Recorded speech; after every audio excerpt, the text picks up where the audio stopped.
पुरुषोत्तम भगवान की जय। 19वां अध्याय।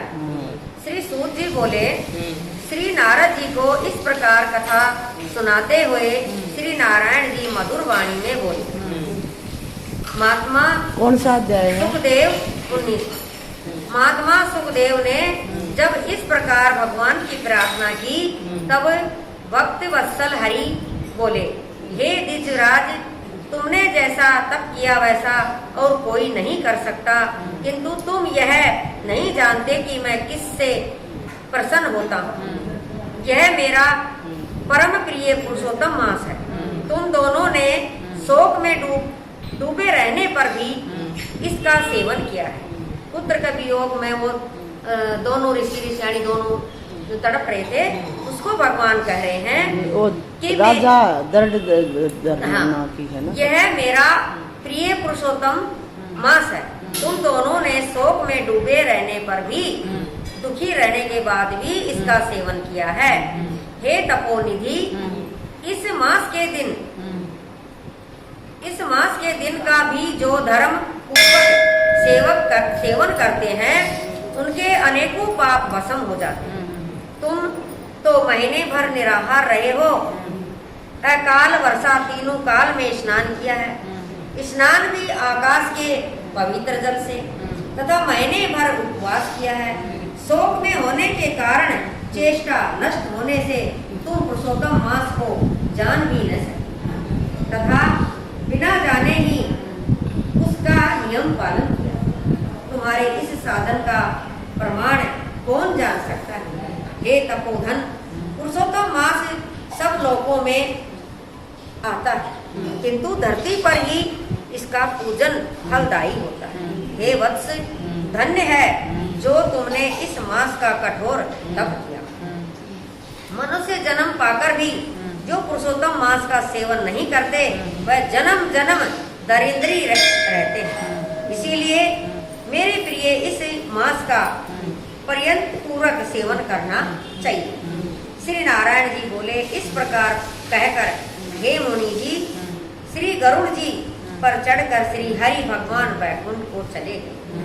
ब्राह्मण सुदेव पुरुषोत्तम मास की सेवा से मृत पुत्र सुखदेव जी जीवित देखकर स्त्री सहित बड़ा प्रसन्न हुआ। बिना जाने मुझसे इसका सेवन हुआ है, यही मेरा धर्म सफल हुआ है। इसी से मेरा मरा हुआ पुत्र जीवित हो गया। इस तरह का दूसरा कोई मास नहीं है और न पहले देखा। इस प्रकार आश्चर्य करके वह उसी पुरुषोत्तम मास की पूजा व्रत करने लगे। पुत्र प्राप्त कर ब्राह्मण स्त्री सहित आनंद से रहित रहने लगा। पुत्र भी माता पिता को सत्कार द्वारा प्रसन्न करने लगा। उस मास का पूजन एवं भगवान की स्तुति आदर पूर्वक करने लगा। सब दुखों के नाशक पुरुषोत्तम मास के नियमानुसार अपनी स्त्री के साथ जब हवन आदि करने लगा और उसी से श्री हरि का भी पूजन होने लगा। इस प्रकार धर्म में लगा वह ब्राह्मण स्त्री सहित अनेकों सुखों को भोग कर 1000 वर्ष बाद ब्रह्मलोक हो गया। पत्नी सहित वहाँ सुख भोग कर तुम इस जन्म में राजा धर्मधवना हुए हो। यह एवं पुरुषोत्तम मास की सेवा करने से तुम्हें सिद्धियां प्राप्त हुई है। हे राजन, तुम्हारी रानी वही पतिव्रता गौतमी है। राजन, तुमने जो चरित्र पूछा वह हमने सुना दिया। हे गोपाल, पूर्व जन्म में तुम्हारे सुख पुत्र जिन्हें श्री हरि ने जीवित किया, वे सुखदेव नाम से प्रसिद्ध होकर 12,000 वर्ष पृथ्वी पर सुख भोग कर वैकुंठ को गया। उन्होंने वन में तालाब के किनारे बड़ के पेड़ पर बैठकर तुमको पूर्व जन्म के पिता के नाते उपदेश दिया तोता। उन्होंने विचारा कि यही मेरी हित चिंतक प्रत्यक्ष देवता है। ऐसा विचार करके तोते के रूप में हे राजन तुम्हें उपदेश दिया। हे राजन, अब मैं पाप नाशनी सरयू पर जाऊंगा। श्री नारायण जी बोले, इस तरह परम तपस्वी महाराजा दुर्योधना के पूर्व जन्म का हाल कहकर जब महात्मा चले तब पुण्यात्मा राजा बोले, बोल विष्णु भगवान की जय। बोल पुरुषोत्तम भगवान की जय। बोले विष्णु भगवान की जय। अध्याय की जय। श्री सूत जी बोले, हाँ। श्री नारद जी ने नारायण जी के मुख से राजा दुर्योधना के चरित्र को सुनकर त्रिपत हो पूछा। नारद जी बोले, हे मुनीश्वर, राजा दुर्योधना के वाल्मीकि ऋषि ने से कौन सा प्रश्न किया? नारद जी बोले, हे तपोधन, पुरुषोत्तम मास की सेवा मोक्ष पाने के लिए और किसने किया तथा दान की विधि क्या है? पूरा जन्म में सुदेव ब्राह्मण के रूप में मैंने विधि पूर्वक सेवा करी, इससे मेरा मरा हुआ पुत्र जीवित हुआ। हे तपोधन, इस जन्म में उसके नियम में भूल गया हूँ, अब उसकी विधि विस्तार से सुनाइए। वाल्मीकि जी बोले, इस मास के प्रथम दिन से ही प्रातः काल उठकर ब्रह्म को स्मरण करते हुए एक बड़ा जलपात्र लेकर नेत्रिव दिशा की ओर जाओ। इस मास का व्रती घर से बाहर इसी भांति जाकर जनेऊ को दाहिने कान पर चढ़ाकर प्रातः शाम उत्तर की ओर मुख करके पृथ्वी पर घास बिछाकर सिर ढककर मुख को बंद कर बैठे, न तो थूके न बोले। यदि रात्रि हो तो मिट्टी से एक बार लिंग 5 बार गुदा को धोवे तथा 3 बार बायां हाथ व 10 बार दोनों हाथ मिलाकर मिट्टी से शुद्ध करे। 14 बार पैरों में मिट्टी मल कर शुद्ध करे। यह गृहस्थ को सोच कहा है, गृहस्थी को सोच कहा है, यानी सोच करने जाए तो यह शुद्धि तीर्थ जल से न करे, साथ में लाए जल से करे। तीर्थ के जल से दूर बैठकर यह शुद्धि करनी चाहिए। इस शुद्धि करने के बाद तीर्थ में शुद्धि करे, अन्यथा यह अशुद्ध रहता है। यह व्रती की शुद्धि है। गृहस्थी 13 अथवा 12 कोष मल त्याग के बाद तथा 8 या 4 कुड़ा लघु पेशाब के बाद करे। लघु संख्या के बाद अस्थि शुद्धि के बाद नेत्रों से जल लगाकर दांतों लेकर यह करे। हे वनस्पति, तुम्हारे हम बल, आयु, यश, तेज, पशु, संतान, धन, ब्रह्म तत्व, मेघा शक्ति एवं बुद्धि मिली। दांतुन में गांठ, छेद तथा कीड़े आदि का निशान नहीं। दांतुन करे तो कीड़े आदि का निशान ना। छोटी उंगली के समान मोटी एवं 12 उंगल लंबी होनी चाहिए दांतुन। दांतों से चबाकर चूसी, दांतों से चबाकर कूची बना ले, यानी आगे से उसको बना ले ब्रश की तरह।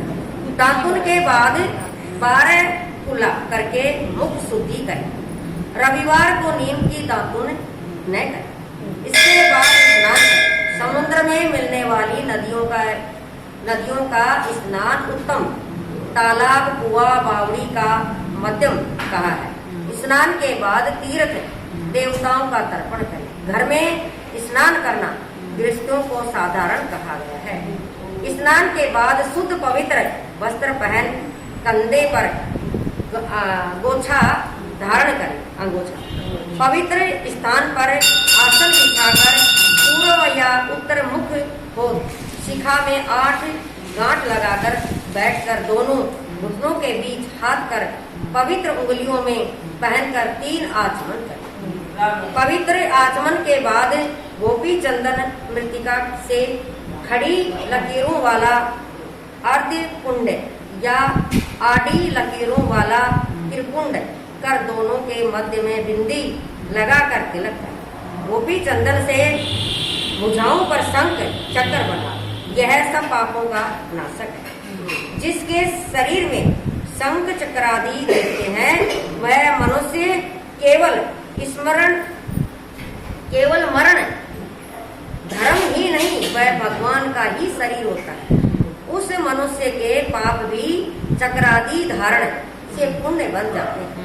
इसके बाद प्राणायाम करे, संध्या वंदना करे, प्रातः तारों के रहते विधि पूर्वक करे, रात्रि जप करना, सूर्य उदय होने पर मंत्र से हाथ जोड़कर दर्शन कर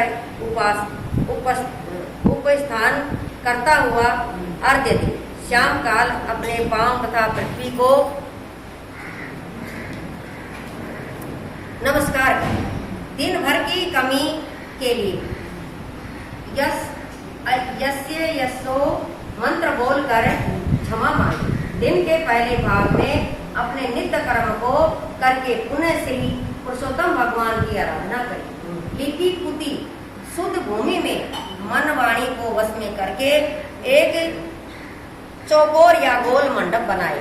चौकी पर चावल कसे अष्टदल कमल बनाकर उस पर सोने, चांदी, तांबे या अथवा मिट्टी का कलश शुद्ध तीर्थ जल से भर कर रखें। कलश स्थापना के बाद उसमें तीर्थों का आवाहन करें। तदंतर गंध पुष्प धूप दीप से मंत्र बोलता हुआ पूजन करें। उसके ऊपर वस्त्र ढका तांबे का पात्र रख, जिस पर श्री सुख संपन्न व्रत है। इस प्रकार धन, ऐश्वर्य, मन तथा शारीरिक सुख सब चलायमान है। अतः इनमें वैराग्य प्राप्त करके धर्म करने में लग जाए। जिस समय धन, मन तथा पात्र लेने वाला योग मिल जाए तब मनुष्य को दान देने में देरी नहीं करनी चाहिए। इसके लिए दान लेने वाला योगी होना चाहिए। इसी में बुद्धिमानी है। बहुत से धन से तो होने वाले अनेकों धर्म हैं, किंतु पुरुषोत्तम मास में किया थोड़ा धर्म भी महान हो जाता है। स्नान, दान, भागवत कथा में बैठकर विष्णु भगवान का मनन करते रहना चाहिए। केवल इतना किया धर्म भी बड़े भारी दुख से मनुष्य को बचा लेता है। पुरुषोत्तम भगवान की कृपा हो जाने से इसका नाम भी पुरुषोत्तम पड़ गया है। जिस प्रकार हाथी के पांव के निशान में मनुष्य के सभा जाने हैं, उसी प्रकार सब धर्म भी पुरुषोत्तम मास में समा जाते। श्री गंगा जी की सामान्यता, सब नासिये कल्प वृक्ष की सामान्यता, अन्य वृक्ष वेद की सामान्यता, अनेकों शास्त्र जिस प्रकार नहीं कर सकते, उसी प्रकार कोई अन्य महीना पुरुषोत्तम मास की समानता नहीं कर सकता। पुरुषोत्तम मास के देवता, पुरुषोत्तम भगवान के देवता पुरुषोत्तम है। इसीलिए श्रद्धा भक्ति से उनकी पूजा व व्रत करना चाहिए। बोले विष्णु भगवान की जय।